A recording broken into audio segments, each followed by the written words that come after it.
Lemparan batu hingga botol kaca mewarnai kericuhan yang terjadi di depan Stadion Indomilik Arena, Kabupaten Tangerang, Banten, Minggu malam.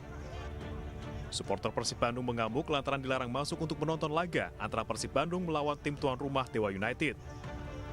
Polisi yang berjaga terpaksa menembakkan gas air mata untuk meredam massa. Sejumlah supporter yang diduga sebagai provokator terpaksa ditangkap. Pihak Dewa United sebelumnya telah menyatakan pertandingan digelar tanpa penonton. Sebenarnya kita sudah melakukan antisipasi untuk supporter Persib tidak hadir di Indomilik Arena. Kami dari manajemen Dewa sudah mengirim surat kepada manajemen Persib, memfoto, dan kita juga sudah ekspos di media sosial kita di Dewa United bahwa tanpa dihadiri penonton umum, karena yang hadir hanya tamu undangan yang kita beri surat undangan. Akibat kericuhan ini, jumlah anggota polisi luka-luka. Beberapa mobil polisi dan mobil Dewa United juga rusak.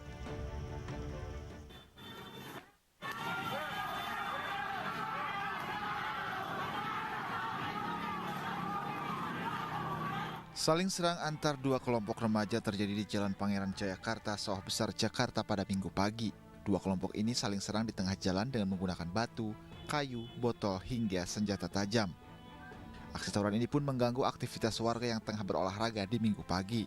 Warga sekitar mengaku tak mengetahui penyebab tawuran dan asal kedua kelompok tersebut. Namun diduga keduanya merupakan kelompok yang telah janjian untuk sepakat menggelar tawuran pada pagi hari hanya demi eksistensi di media sosial. Nggak tahu, nggak nanya lagi ke orang-orang lain. Dan juga kita kan namanya kita mesti banyak kerja. Saya nggak nanya dari siapanya, nggak nanya. Jadi saya arahnya tujuan bekerja. Ada korban, Pak? Kalau korbannya saya nggak tahu, itu aja. Aksi tawuran baru berhenti setelah salah satu kubu yang kalah jumlah mundur. Akibat tawuran itu, sejumlah pelaku tawuran mengalami luka akibat sabetan senjata tajam. Warga berharap polisi bisa segera bertindak menangkap para pelakunya agar tawuran tidak terjadi. Dari Jakarta, Rani Sanjaya, iNews melaporkan. Dua kelompok remaja tawuran di pinggir sungai kawasan Kuitang, Senen, Jakarta Pusat, Minggu sore. Kelompok yang diduga dari Kalipasir dan Kuitang saling serang menggunakan senjata tajam di tengah warga yang sedang beraktivitas. Warga yang panik berlarian karena takut menjadi salah sasaran. Warga resah karena kawasan ini sering menjadi lokasi tawuran. Warga Kalipasir kalau yang saya tahu gitu ya, sama Kuitang yang saya tahu gitu. Tapi nggak tahu juga yang ada benar yang mana yang salah gitu, karena tiba-tiba langsung kayak gitu aja. Bocah tanggung ada juga, ada yang bapak-bapak juga. Pada bawa sajam, Bang? Bukan sajam lagi. Ada yang 1 meter, ada bawa, cerulit. Kayak gitulah. Belum diketahui pemicu tawuran ini.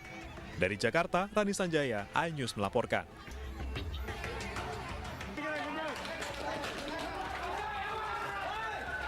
Beginilah kondisi kebakaran yang terjadi di permukiman padat penduduk di Jalan Pertanian Selatan, Kelurahan Klender, Kecamatan Duren Sawit, Jakarta Timur, Minggu siang. Api menghanguskan 7 bangunan yang terdiri dari bengkel, 2 warung, dan 4 rumah.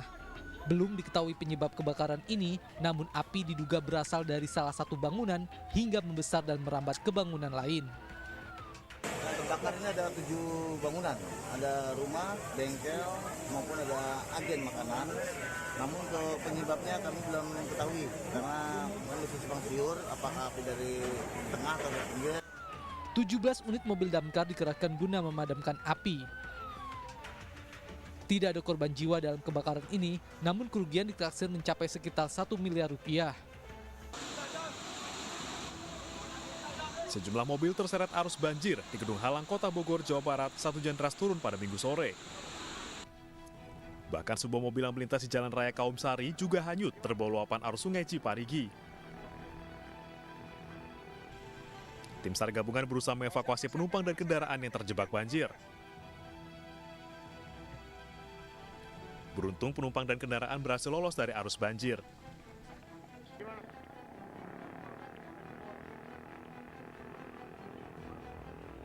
Di dekat lokasi ex Olimpik itu terdapat satu mobil terseret arus dan pengemudi terjebak di dalam. Alhamdulillah sudah diselamatkan. Semuanya banjir lintasan, tidak ada banjir genangan. Penyebabnya mungkin karena adanya penyempitan dan karena kedangkalan. Sementara itu, puluhan rumah di Kampung Cibulu, Kecamatan Bogor Utara, terendam banjir lintasan setinggi 100 meter. Warga mengaku permukimannya menjadi langganan banjir usai diguyur hujan deras selama lebih dari 2 jam.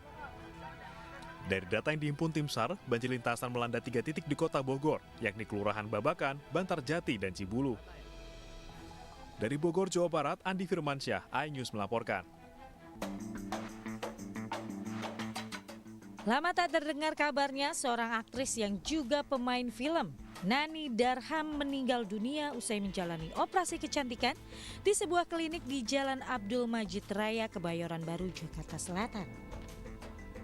Di hari Sabtu 21 Oktober lalu, Nani datang ke klinik kecantikan untuk operasi sedot lemak. Setelah pemeriksaan kesehatan, Nani akhirnya menjalani operasi oleh sejumlah dokter. Namun saat operasi berlangsung, kondisi kesehatan Nani tidak stabil dan dibawa ke UGD rumah sakit hingga dinyatakan meninggal dunia. Pihak keluarga pun segera melaporkan tim dokter ke polisi atas dugaan malpraktik. Kalau misalnya tidak ada kejanggalan, tidak mungkin saya mengambil langkah ini. Sampai kami sebenarnya melakukan langkah ini adalah langkah yang berat ya. Sampai adik saya diotopsi, segala macam, ini adalah langkah berat. Tapi karena kita pingin keadilan ya, saya tahu adik saya pasti pingin keadilan, dia adalah seseorang yang sangat baik hati dan juga kuat. Pasti dia pingin keadilan untuk kita dari keluarga juga pingin keadilan. Dan tentunya kita tidak pingin, kalau memang ini adalah suatu hal yang wajar bagi klinik tersebut, berarti mungkin ada korban-korban sebelumnya. Dan saya tidak mau ada lagi korban-korban ke depannya. Kami saat ini sudah melakukan pemeriksaan terhadap 11 orang saksi, baik dari pihak klinik yang antara lain dokter, para dokter yang saat itu turut melaksanakan kegiatan operasi, kemudian beberapa perawat yang juga ada di dalam klinik tersebut, baik yang terlibat langsung dalam kegiatan operasi tersebut maupun yang menerima pendaftaran si korban. Polisi telah melakukan olah TKP dan mengumpulkan beberapa alat bukti CCTV dan dokumen. Polisi juga masih memeriksa hasil otopsi jasad korban dari Rumah Sakit Polri Kramat Jati. Kasus dugaan malpraktek yang dilakukan tim medis rumah sakit di kawasan Podomoro, Jakarta Utara terhadap ibu hamil bernama Eva Yanti Marbun mendapat perhatian LBH DPD Partai Perindo Jakarta Timur. Tim medis diduga melakukan kelalaian dalam tindakan medis hingga membuat bayinya mengalami kebocoran usus. Partai Perindo memberikan pendampingan hukum dan keadilan dengan melayangkan somasi kepada pihak rumah sakit. Nyonya Eva Yanti Marbun. Adapun kami selaku kuasa hukum diberikan kuasa untuk mengajukan upaya hukum terhadap Rumah Sakit Umum Podomoro, Hermina Podomoro. Nah, sehubungan dengan adanya dugaan tindak pidana malpraktek. Pihak Rumah Sakit Hermina Podomoro untuk memberikan somasi untuk meminta pertanggungjawaban atas dugaan tindakan malpraktek yang dilakukan oleh tim medis terhadap klien kita yang saat ini anaknya sedang mengalami kritis di Rumah Sakit Hermina dan Mogot. Bantuan aspirasi hukum LBH Partai Perindo dilakukan guna memberikan kenyamanan dan keadilan untuk rakyat kecil. Dari Jakarta, Aulina Aristiawan, iNews melaporkan.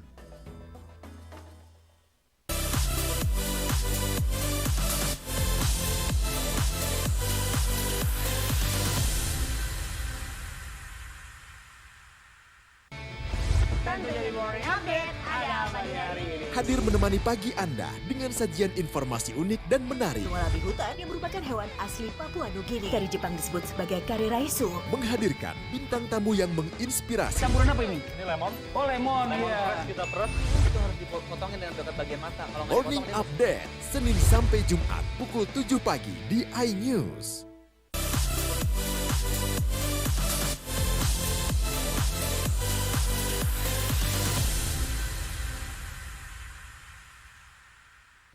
Sebanyak 2.500 relawan pendukung pasangan Capres-Cawapres nomor urut 3, Ganjar Pranowo dan Mahfud MD sepulau Jawa menghadiri rapat konsolidasi nasional di Kemayoran, Jakarta, Senin siang.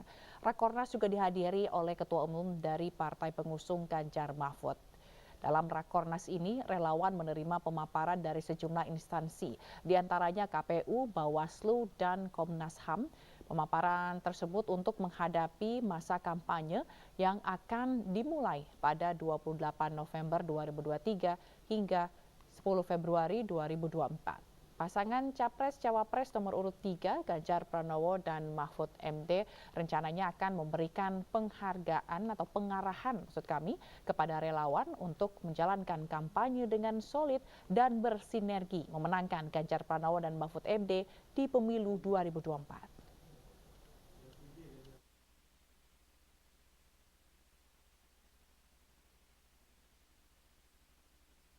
Relawan dengan sejumlah peraturan yang sudah disiapkan yang terkait dengan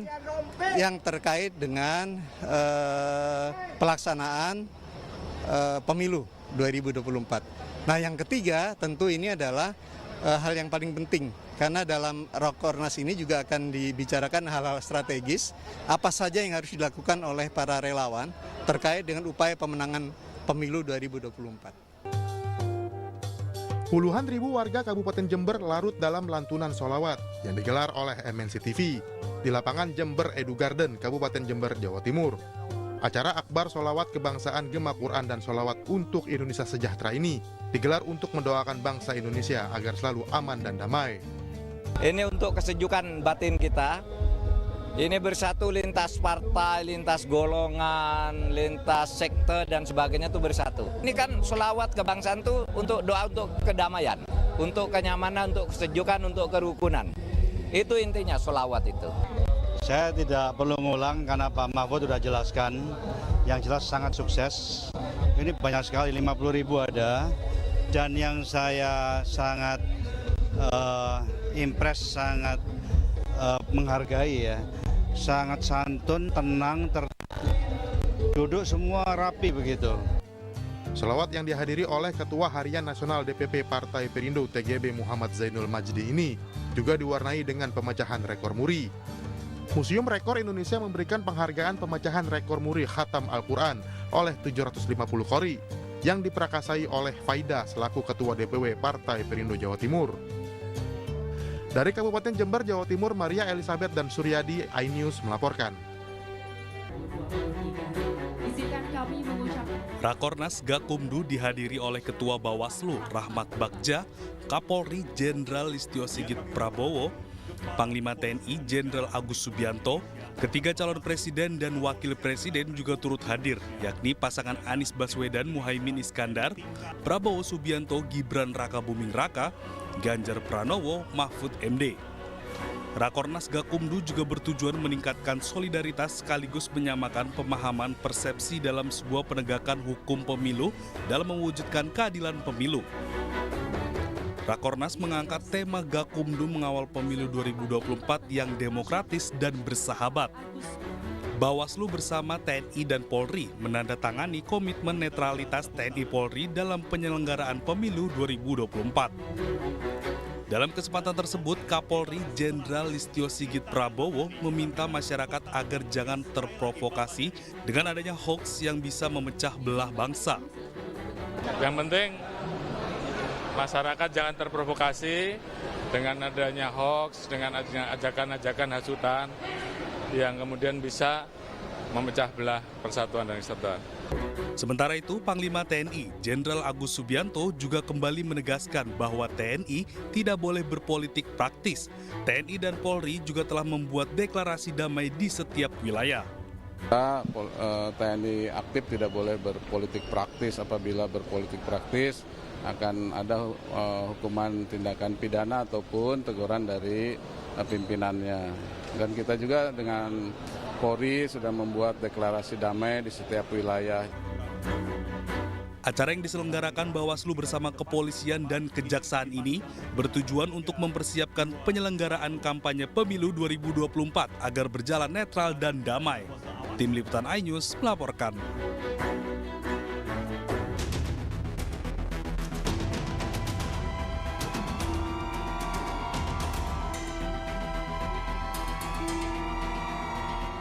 Bawaslu hari ini memanggil Asosiasi Pemerintah Desa Seluruh Indonesia atau APDESI untuk dimintai keterangan terkait dugaan pelanggaran pemilu yang berkaitan dengan netralitas kepala desa di acara Desa Bersatu yang digelar pada 19 November lalu di Gelora Bung Karno. Pelaporan dilakukan sebelumnya oleh Aliansi Masyarakat Pemilu Jurdil. AMPPJ melaporkan ketua hingga sekretaris panitia acara serta Gibran yang juga hadir dalam acara tersebut. Acara silaturahmi nasional perangkat desa yang dihadiri oleh Prabowo Gibran berbuntut panjang. Tim pemenangan nasional Ganjar Mahfud mencium aroma pelanggaran pada acara tersebut. Banyaknya bukti yang diduga acara tersebut mengarahkan dukungan terhadap capres. Selain video amatir yang banyak beredar di media sosial, tanda pengenal peserta juga bertuliskan Desa Bersatu Deklarasi Nasional mendukung Prabowo Gibran. Padahal perangkat desa seharusnya bersikap netral dalam Pilpres, karena perangkat desa lazim direkrut sebagai panitia penyelenggara pemilu di TPS. Bahkan aturan netralitas aparatur sipil negara sudah jelas tercantum dalam Undang-Undang Nomor 6 Tahun 2014. Tim Liputan iNews melaporkan.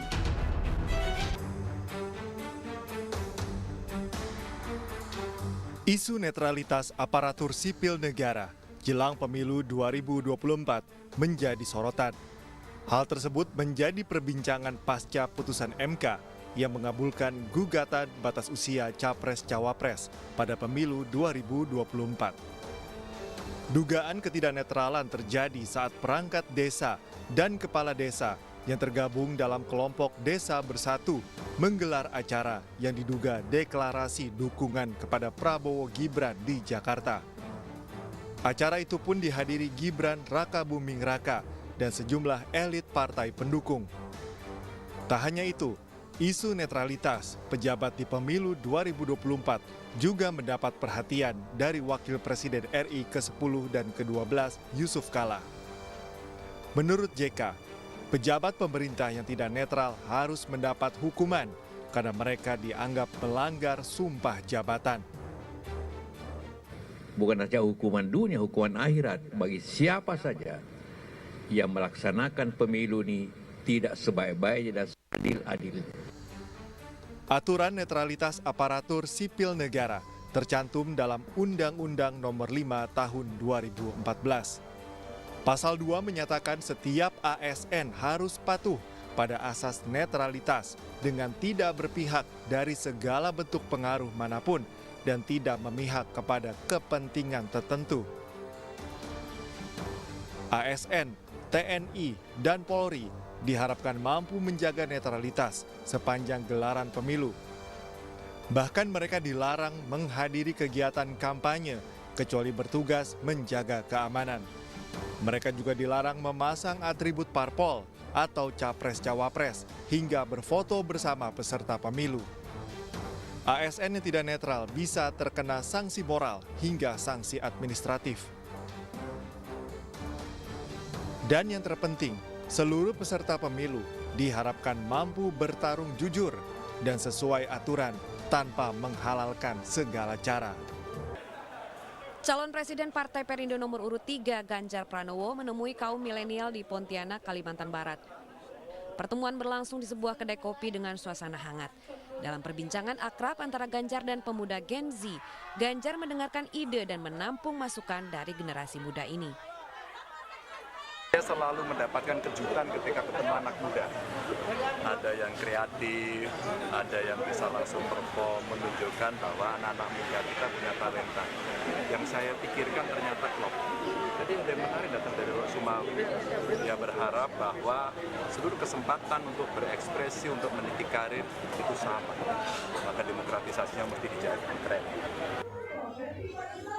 Sementara itu calon presiden nomor urut 2 Prabowo Subianto mengunjungi Kabupaten Pamekasan, Jawa Timur untuk meresmikan sumur bor di wilayah ini. Saat acara peresmian, Prabowo disambut anak-anak dan ikut serta bermain air.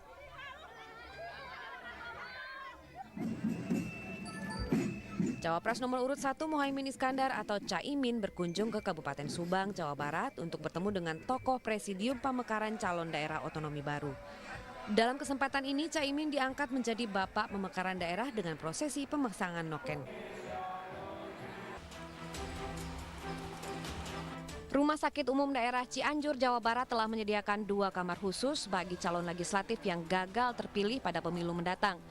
Selain itu, pihak rumah sakit juga menyediakan tim dokter spesialis kejiwaan untuk konsultasi selama proses perawatan.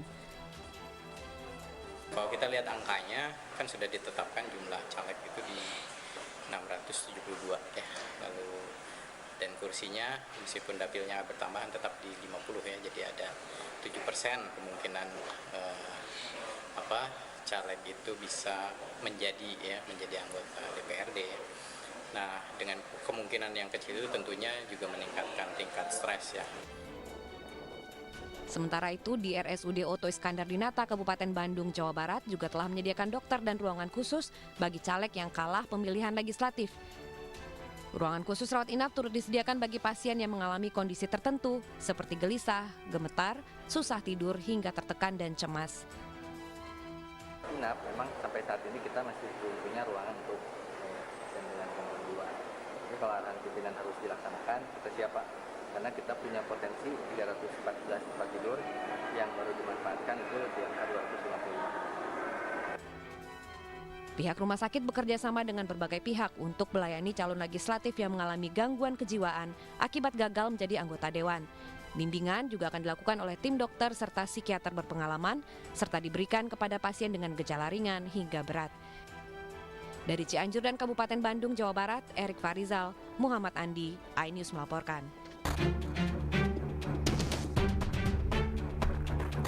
Presiden Joko Widodo melantik Nawawi Pomolango sebagai Ketua Komisi Pemberantasan Korupsi sementara di Istana Negara Senin pagi. Penunjukan Nawawi dilakukan setelah Jokowi menekan keputusan Presiden pemberhentian sementara Firly Bahuri. Firly Bahuri menjadi tersangka kasus dugaan pemerasan dan gratifikasi terhadap ex-Menteri Pertanian Syahrul Yassin Limpo. Nawawi merupakan satu dari 5 orang yang dipilih Komisi 3 DPR untuk menjabat sebagai pimpinan KPK periode 2019 hingga 2023.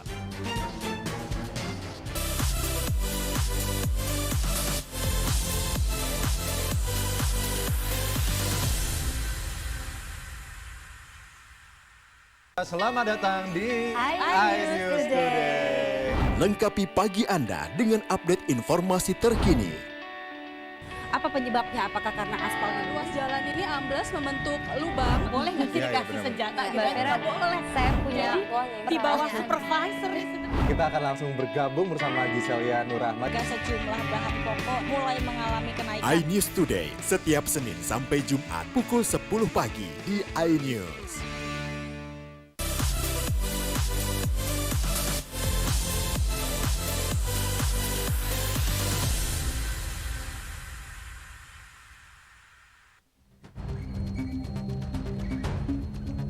Kota ini adalah kota Rima di Gaza, Palestina, yang menjadi sentra pergerakan ekonomi di Gaza.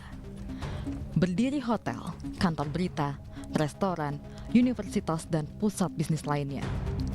Dinding-dinding kokoh porak-poranda dihujani rudal-rudal Israel. Kendaraan warga dan reruntuhan bangunan menjadi gunungan puing.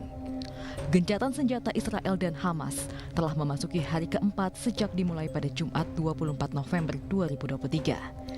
Hamas berkeinginan memperpanjang masa gencatan senjata.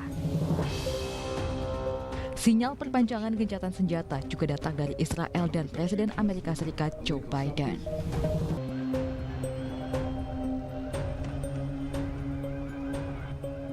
Sementara itu, ratusan warga Palestina berkumpul di Ramallah dengan sukacita menyambut pembebasan sandera yang ditahan oleh Israel. Selama masa gencatan senjata, Hamas dan Israel telah membebaskan sebanyak 179 orang sandera. 39 warga Israel dilepaskan oleh Hamas yang dibagi dalam 3 gelombang. Hamas juga membebaskan 17 orang warga Thailand dan 1 orang warga Filipina. Sementara 117 tahanan Palestina dibebaskan oleh Israel. Rumah sakit Indonesia yang saat ini berada di utara Gaza sudah tidak beroperasi sama sekali. Hampir seluruh pasien dievakuasi ke selatan Gaza. 3 relawan Indonesia yang sebelumnya bertugas di Rumah Sakit Indonesia pun sudah berhasil dihubungi dan kini berada di selatan Gaza.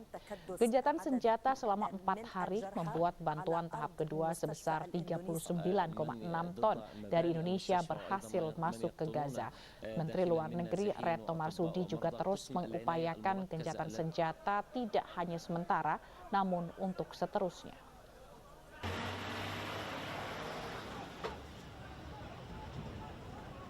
Ada yang berbeda pada Sabtu pagi di kota Rafah. Di sebuah stasiun pengisian bahan bakar di jalan raya utama penghubung Gaza Utara dan Selatan, puluhan orang rela menunggu berjam-jam dalam antrian panjang untuk mengisi tangki mereka dengan bensin. Ada pula yang berbelanja kebutuhan pokok di pasar lokal. Di SPBU lain di kota Rafah, orang-orang bergegas mengisi ulang tabung gas untuk kebutuhan memasak. Namun banyaknya warga yang mengantri ternyata tidak sebanding dengan jumlah tabung gas yang didatangkan. Seorang ibu menangis karena merasa bantuan terlalu sedikit, tidak cukup memenuhi kebutuhan mereka. Abu Mahmud Qita, pemilik stasiun bahan bakar di Rafah, mengatakan jumlah bahan bakar yang diperbolehkan Israel tidak cukup untuk menutupi kebutuhan warga Palestina yang terus meningkat. Selama 7 pekan perang, Israel telah melarang masuknya bahan bakar apapun ke Gaza dengan alasan bahan bakar tersebut dapat digunakan oleh Hamas untuk tujuan militer. Badan-badan bantuan PBB menolak klaim tersebut dengan mengatakan pengiriman bahan bakar diawasi secara ketat dan sangat dibutuhkan untuk mencegah bencana kemanusiaan. Israel telah setuju untuk mengizinkan pengiriman 130.000 liter bahan bakar per hari ke Gaza selama gencatan senjata berlangsung. Namun jelas jumlah ini tidak cukup bagi 2,3 juta warga Palestina di Gaza yang telah mengalami pengeboman Israel selama berminggu-minggu. Sebanyak 14 sandera warga negara Thailand dan 1 warga negara Filipina ikut dalam kelompok sandera kedua yang dibebaskan Hamas. Foto-foto ini diambil pada hari Sabtu ketika pertemuan para korban penculikan dengan Menteri Luar Negeri Israel Eli Cohen. Mereka dibawa ke Rumah Sakit Shamir Asaf Harofeh Medical Center di Be'er Yaakov, Israel untuk menerima perawatan dan pengecekan medis sebelum dipulangkan ke negara masing-masing. Kementerian Luar Negeri Thailand mengkonfirmasi pada hari Minggu bahwa 4 warga negara Thailand lainnya juga telah dibebaskan oleh Hamas. Saat ini diperkirakan 18 warga Thailand masih ditahan Hamas. Sementara Direktur sebuah pusat medis di Israel mengatakan hari Minggu warga negara asing yang dibebaskan oleh Hamas dalam kondisi stabil. 15 hostages, 14 from Thailand, 1 from the Filipino. They're in stable condition and they're improving. They get here all the coverage, all the medical, nursing, and dietitian and mental care that they need. They're very happy to be here, and we're very happy that we can give them the best care that they need. They don't have families, so we are actually their families. We and the embassies that are here helping us with everything as well as with translations. Osnat Lefsion Korah selaku CEO Shamir Asaf Harofeh Medical Center menambahkan kondisi para sandera membaik. Rumah sakit tersebut telah menerima 15 sandera, 14 dari Thailand dan 1 dari Filipina.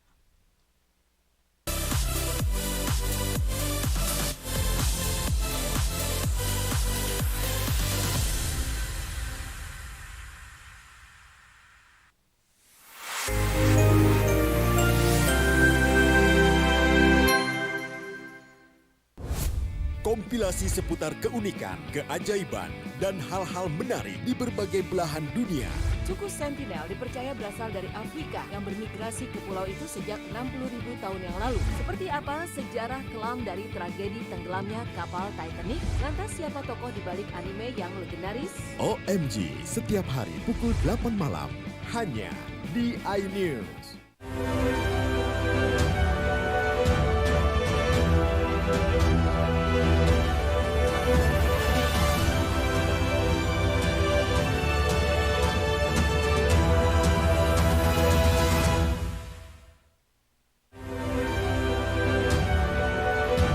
Harga cabai tembus Rp100.000.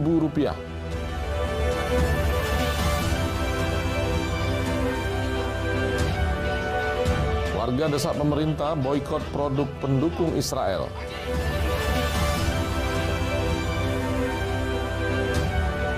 Lomba mancing warnai deklarasi dukungan Partai Perindo.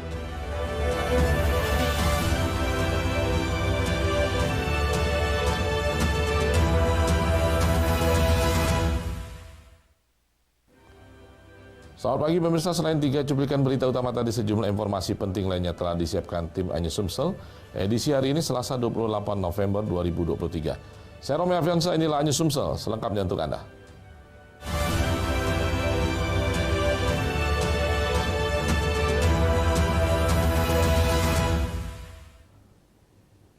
Pemirsa, jelang akhir tahun, beberapa bahan pokok di Kabupaten Oku seperti cabai terus meroket. Bahkan di beberapa pasar tradisional terpantau di angka Rp100.000 per kilogramnya.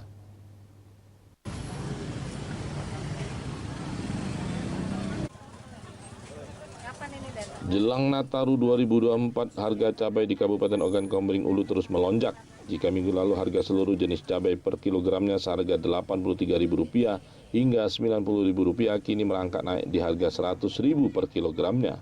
Sebaliknya untuk harga bawang merah dan putih tidak ada kenaikan, yakni Rp30.000 hingga Rp35.000 per kilogram. Sedangkan 9 bahan pokok yakni beras saat ini stabil di angka Rp13.000 per kilogram dan yang premium di harga Rp14.000 per kilogram.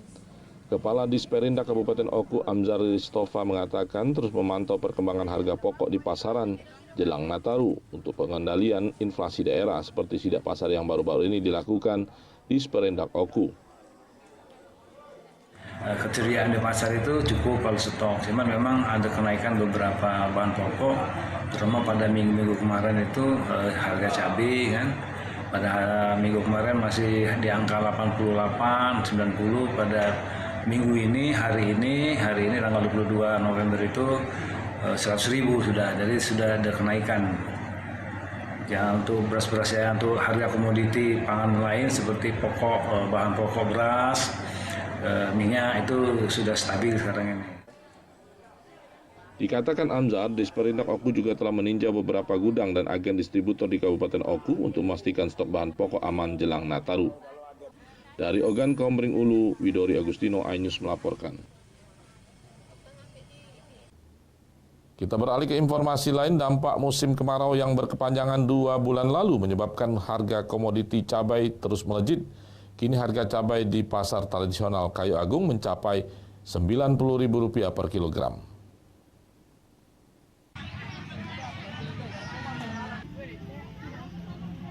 Sejak 1 bulan terakhir, harga cabai di pasar tradisional Kayu Agung Kabupaten Oki, Sumatera Selatan semakin melejit. Hingga kini harga tembus mencapai Rp90.000 per kilogram. Harga cabai mahal terjadi pada jenis cabai merah panjang dan juga cabai pendek jenis setan super pedas. Sementara untuk cabai rawit hanya Rp60.000 per kilogram. Sebelumnya harga cabai tersebut hanya Rp30.000 per kilogram. Naiknya cukup drastis hingga 200%. Kenaikan harga komoditi cabai ini diketahui dampak musim kemarau yang berkepanjangan yang menyebabkan banyaknya kebun cabai petani mengalami kekeringan hingga mati dan gagal panen. Namun diakui pedagang meski harganya mahal namun pembeli tetap ramai. Karena pada saat harga cabai murah, pembeli lebih memilih membeli cabai di tukang sayur keliling yang menjajakan dagangannya. Cabai merah 90 ya. Cabai ini 90, yang ini 60 rawit. Merah sejak kapan nih naik? Sekitar setengah bulan lah. Sebelumnya berapa? Biasanya 30, 35. Drastis lah ya. Apa penyebabnya naik? Itulah yang musim kemarau ini lah banyak. Banyak mati kebun uang ya. Para pembeli berharap harga cabai kembali normal karena tingginya harga cabai berpengaruh daya beli terhadap jenis sayuran lain. Dari Ogan Komering Ilir, Fitriadi iNews melaporkan. Dampak kemarau tak hanya berpengaruh pada harga komoditi cabai, tetapi juga berdampak pada harga sayur mayur yang juga terus melejit.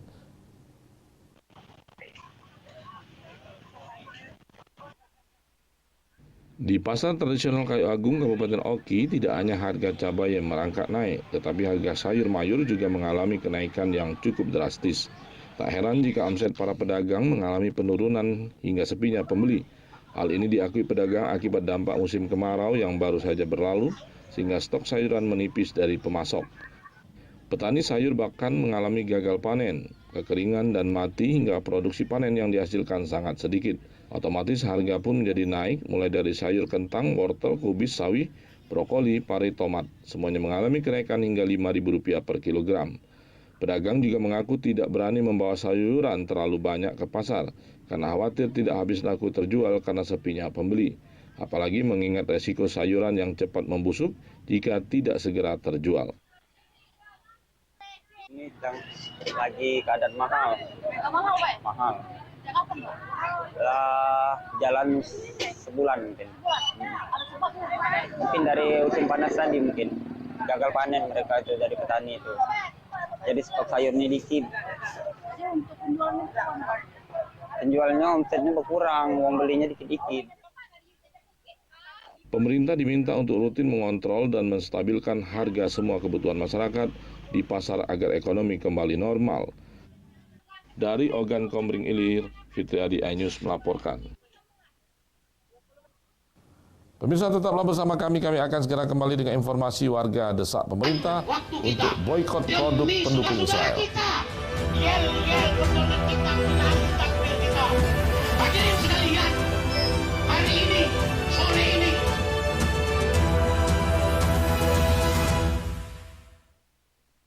Saya Aiman Wicaksono.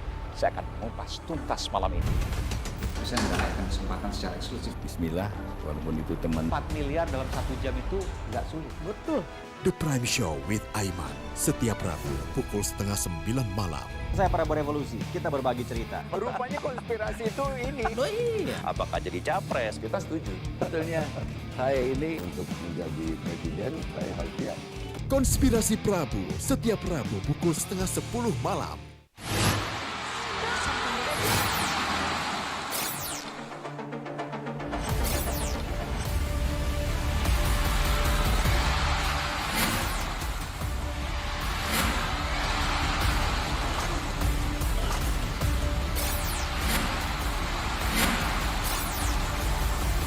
BWF ASEAN Tour 2023 live iNews, new home of badminton.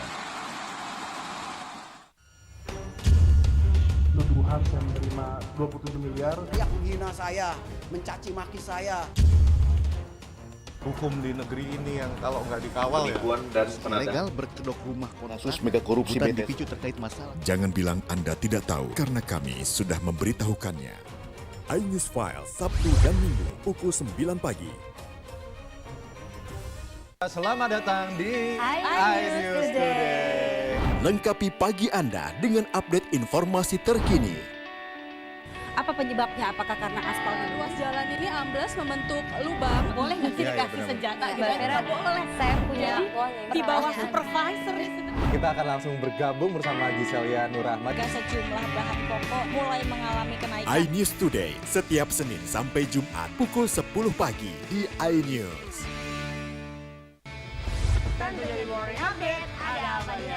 Hadir menemani pagi Anda dengan sajian informasi unik dan menarik. Walabi hutan yang merupakan hewan asli Papua Nugini. Dari Jepang disebut sebagai kare raisu. Menghadirkan bintang tamu yang menginspirasi. Campuran apa ini? Ini lemon. Oh lemon, iya. Kita peras, itu harus dipotongin dengan dekat bagian mata. Kalau Morning Update, Senin sampai Jumat pukul 7 pagi di iNews.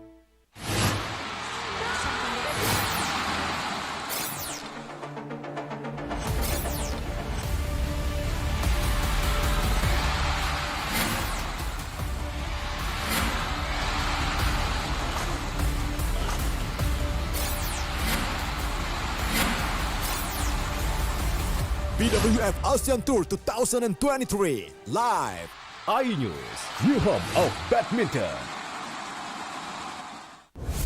Kompilasi seputar keunikan, keajaiban, dan hal-hal menarik di berbagai belahan dunia. Suku Sentinel dipercaya berasal dari Afrika yang bermigrasi ke pulau itu sejak 60.000 tahun yang lalu. Seperti apa sejarah kelam dari tragedi tenggelamnya kapal Titanic? Lantas siapa tokoh di balik anime yang legendaris? OMG, setiap hari pukul 8 malam, hanya di iNews. Update informasi terlengkap menuju prime time berkualitas bersama iNews. Selamat sore pemirsa.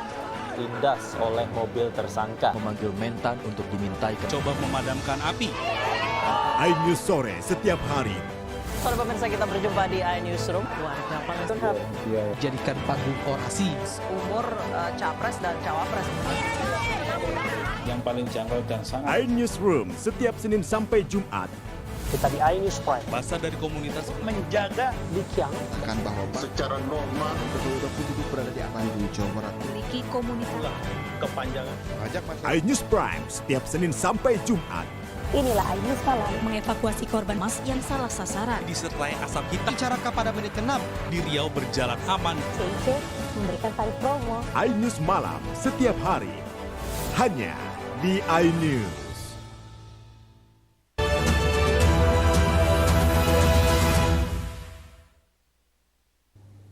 Pemirsa, dukungan untuk Palestina terus mengalir selain melakukan donasi dan sholat goib. Kali ini puluhan massa beratribut identik Palestina menggelar aksi di depan Pemda Lahad, mendesak pemerintah melakukan boikot produk identik Israel.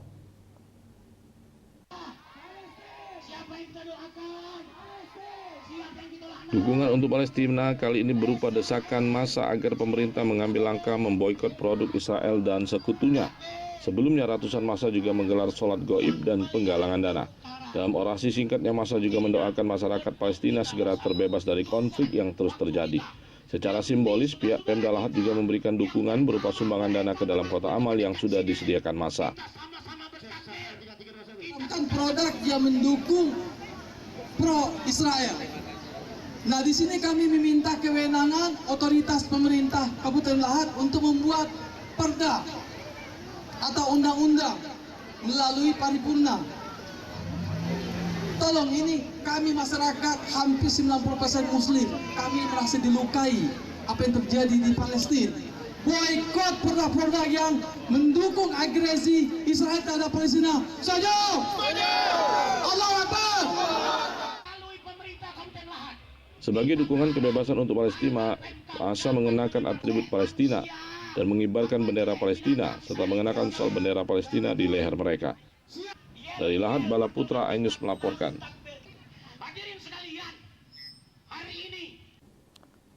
Bertempat di ruang rapat DPRD Kota Prabu Muli berlangsung rapat paripurna ke-7 masa persidangan ke-1 dengan agenda pengesahan Raperda Anggaran Pendapatan dan Belanja Daerah tahun 2024, Minggu 26 November 2023.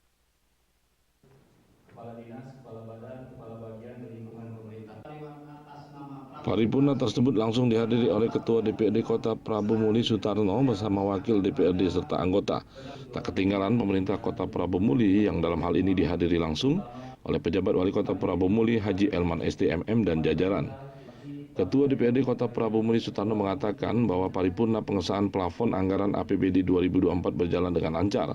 Pengesahan plafon anggaran APBD 2024 lebih kurang 1,9 triliun rupiah lebih. Mengingat pada tahun yang akan datang adalah tahun politik, Ketua DPRD Kota Prabu Muli yang kerap disapa Tarmo itu mengatakan bahwa prioritas anggaran lebih ke pengembangan pilkada. Banyak hibah ke KPU, Bawaslu dan pengembangan untuk pilkada, sebagian juga untuk pembangunan infrastruktur. Politisi Golkar itu juga menyampaikan terkait dana yang sudah ditetapkan sesuai aturan tak dapat diganggu, utamanya pada pelayanan masyarakat juga penanggulangan bencana. Kan di RKA, di pembahasan di Raperda sama komisinya. Jadi menentukan plafon-plafon OPD masing-masing dari dua PPAS ini untuk menentukan besaran keseluruhan kita. Jadi untuk usulan-usulan nanti secara rincinya pada saat di pembahasan di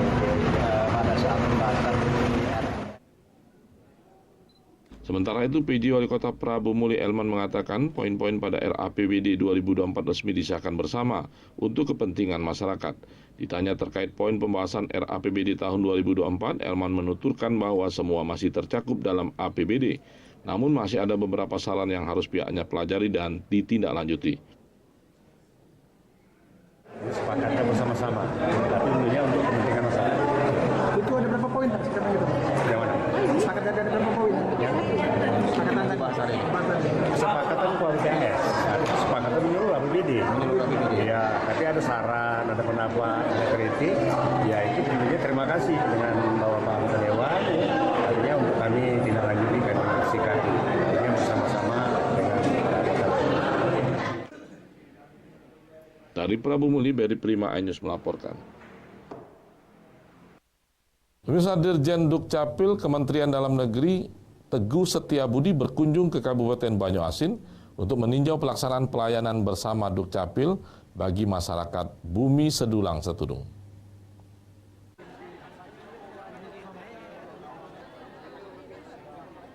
Untuk memudahkan dan melayani masyarakat yang Kabupaten Banyu-Asin, pemerintah daerah menyajikan pelayanan bersama merupakan kolaborasi dari Dinas Dukcapil, Dinas Kesehatan, Dinas Kearsipan, dan Perpustakaan, Dinas Pengendalian Penduduk, kemudian ada juga Keluarga Berencana, Pemberdayaan Perempuan dan Perlindungan Anak, dan Badan Amil Zakat Nasional atau Basnas Kabupaten Banyu-Asin. Selain dokumen kependudukan masyarakat, juga mendapatkan pelayanan perizinan, pelayanan KB, pemberian makanan tambahan kepada bayi, perpustakaan keliling, bantuan zakat, makanan sehat bayi dan balita, serta berbagai pelayanan lain terkait untuk masyarakat. Pejabat Bupati Banyu-Asin Hani Sopiar Mustam mendampingi Dirjen Teguh Setiabudi meninjau pelayanan yang telah berhasil menuntaskan 1.763 dokumen dalam 3 hari. KTP elektronik 564 keping, kartu keluarga 534 lembar, akta kelahiran 150 lembar, perekaman 116 wajib KTP, akte kematian 20 akta, SKP WNI 10 lembar, KIA 67 keping, dan IKD 298 aktivasi. Dengan luas wilayah 12.262 km persegi dan penduduk berjumlah 844.107 jiwa, tersebar di 21 kecamatan dan 313 desa kelurahan, serta 80% adalah perairan. Pemerintah kabupaten harus bekerja keras dan tuntas untuk menyelesaikan target-target yang telah diamanatkan oleh Dirjen Dukcapil Kemendagri RI ke seluruh kecamatan dengan terjadwal dan terukur. Dirjen Dukcapil Kementerian Dalam Negeri Republik Indonesia Teguh Setiabudi sangat mengapresiasi pelayanan seperti ini dan meminta terus mengembangkan inovasi-inovasi secara digital. Saya sudah sampaikan bahwasanya saya dari Kemendagri itu mengapresiasi dan berterima kasih terhadap pelaksanaan acara ini. Pelayanan bersama yang tidak semata-mata pelayanan administrasi pendudukan untuk dokumen-dokumen kependudukan dan pencatatan sipil, tapi juga disinergikan, dikolaborasikan berbagai layanan lainnya, termasuk layanan masalah kesehatan, ada masalah KB, kemudian masalah perizinan. Ini pelayanan bersama sebagai cikal bakal untuk negeri sampai ke depan. Kegiatan seperti ini akan dilakukan secara berkala di berbagai kecamatan titik tertentu yang memang harus diatensi sebagaimana arahan Pak Dirjen. Selanjutnya adanya penghargaan beliau hadir ke sini bersama beberapa direktur menjadi pemicu kita semua. Pemda. Bahkan nanti jenis layanan akan kami tambah, tidak hanya ada 6 layanan seperti ini, mungkin ada pelayanan SIM, dan Pak Kami setuju, dan pelayanan lainnya. Intinya dari Banyu-Asin, Ahmad Saiful iNews melaporkan. Lomba mancing warnai deklarasi dukungan Partai Perindo. Informasinya kami hadirkan sesaat lagi.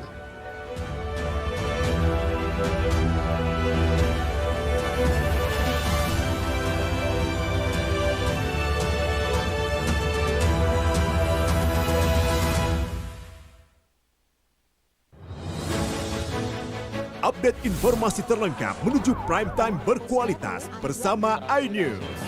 Selamat sore pemirsa. Ditindas oleh mobil tersangka, memanggil mentan untuk dimintai coba memadamkan api. iNews sore setiap hari. Sore pemirsa, kita berjumpa di iNewsroom. Warga Palestina Jadikan panggung orasi. Umur capres dan cawapres. Yang paling jangkau dan sangat. iNewsroom setiap Senin sampai Jumat Kita di iNews Prime. Masa dari komunitas Menjaga Dikyang. Akan bahwa secara normal betul-betul duduk berada di atas di Jawa Barat. Memiliki komunitas. kepanjangan. iNews Prime setiap Senin sampai Jumat. Inilah iNews Malam. Mengevakuasi korban mas yang salah sasaran. Disertai asap hitam. Bicarakan pada menit ke-6. Di Riau berjalan aman. CIC memberikan tarif promo. iNews Malam setiap hari. Hanya di iNews. Saya Aiman Wicaksono. Saya akan mengupas tuntas malam ini. Saya mendapatkan kesempatan secara eksklusif. Bismillah, walaupun itu teman. 4 miliar dalam 1 jam itu nggak sulit. Betul. The Prime Show with Aiman setiap Rabu pukul 8:30 malam. Saya Prabowo Revolusi, kita berbagi cerita. Rupanya konspirasi itu ini. Apakah jadi capres? Kita setuju. Betulnya saya ini untuk menjadi presiden, saya harus siap. Konspirasi Prabu setiap Rabu pukul 9:30 malam.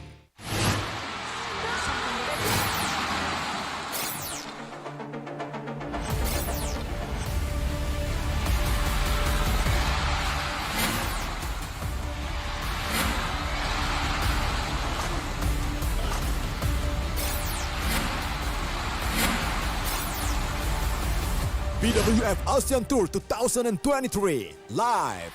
iNews, New Home of Badminton.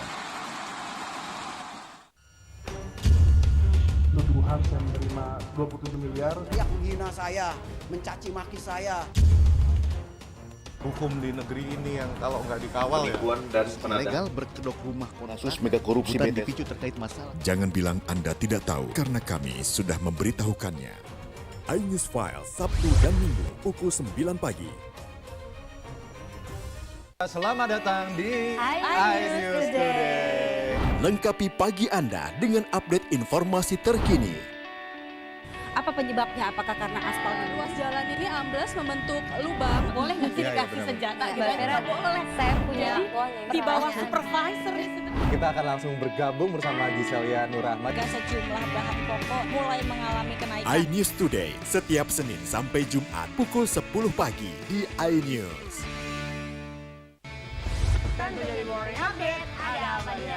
Hadir menemani pagi Anda dengan sajian informasi unik dan menarik. Warabi hutan yang merupakan hewan asli Papua Nugini. Dari Jepang disebut sebagai kare raisu. Menghadirkan bintang tamu yang menginspirasi. Campuran apa ini? Ini lemon. Oh lemon, Fresh kita peras. Itu harus dipotongin dengan dekat bagian mata. Kalau nggak Morning dipotong, Update Senin sampai Jumat pukul 7 pagi di iNews. Kompilasi seputar keunikan, keajaiban, dan hal-hal menarik di berbagai belahan dunia. Suku Sentinel dipercaya berasal dari Afrika yang bermigrasi ke pulau itu sejak 60.000 tahun yang lalu. Seperti apa sejarah kelam dari tragedi tenggelamnya kapal Titanic? Lantas siapa tokoh di balik anime yang legendaris? OMG setiap hari pukul 8 malam hanya di iNews.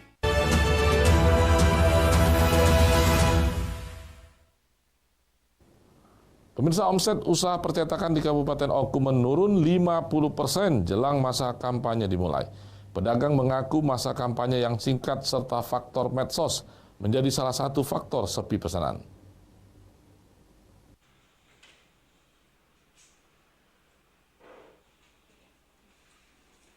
Nampaknya musim pemilu tahun ini menjadi batu sandungan bagi dunia percetakan. Masa kampanye pada pemilu tahun 2024 akan segera dimulai. Alat peraga kampanye seperti baliho, kartu nama, dan stiker dan jenisnya sangat penting untuk membantu para calon mensosialisasikan diri kepada masyarakat.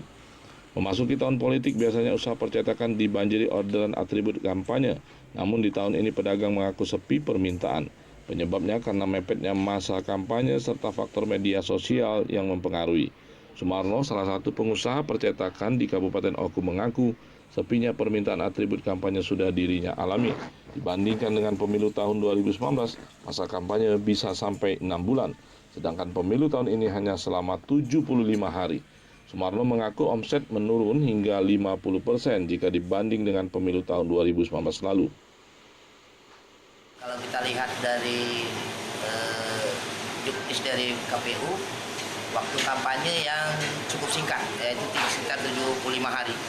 Nah, kalau penurunan omset dibanding dengan waktu yang sama di tahun 2019 ya, penurunan omset kita bisa sampai dengan 50% ya, dibanding dengan omset di tahun 2019 untuk menjelang pembuatan alat peraga untuk di Pileg 2024. Selain masa kampanye yang singkat, berkampanye di media sosial juga menjadi salah satu faktor sepinya permintaan atribut kampanye. Dari Ogan Komering Ulu, Widori Agustino, iNews melaporkan. Persaudaraan warga jalur Banyuasin berkumpul bersama mendeklarasikan diri siap memenangkan para caleg dan partai Perindo pada pemilu 2024 mendatang.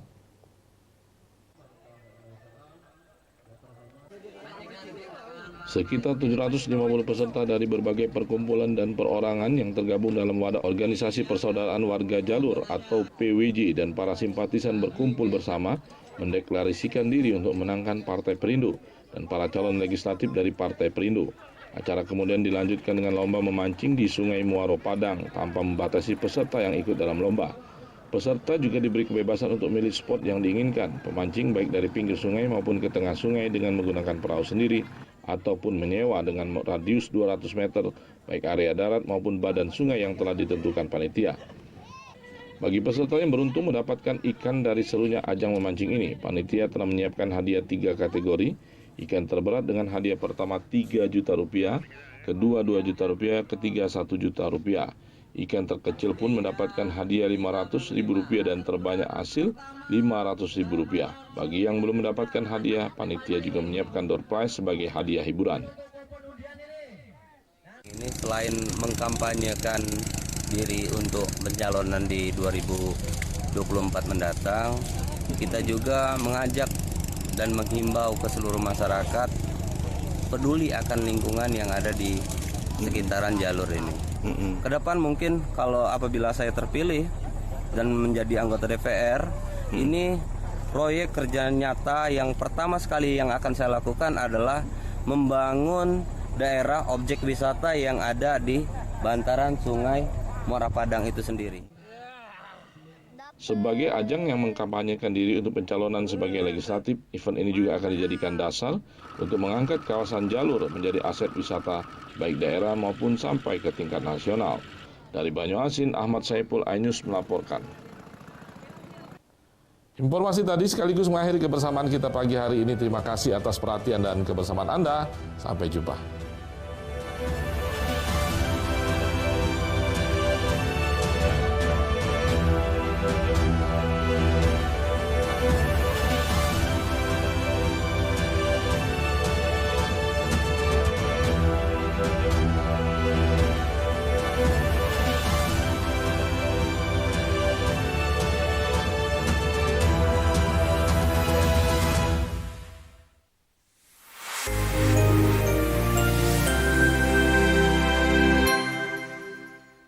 Selamat datang di iNews Today. Lengkapi pagi Anda dengan update informasi terkini. Apa penyebabnya? Apakah karena aspalnya luas jalan ini ambles membentuk lubang? Boleh nggak sih dikasih senjata? Nggak boleh. Saya punya di bawah supervisor. Kita akan langsung bergabung bersama Giselia Nurahmat. Sejumlah bahan pokok mulai mengalami kenaikan. iNews Today setiap Senin sampai Jumat pukul 10 pagi di iNews.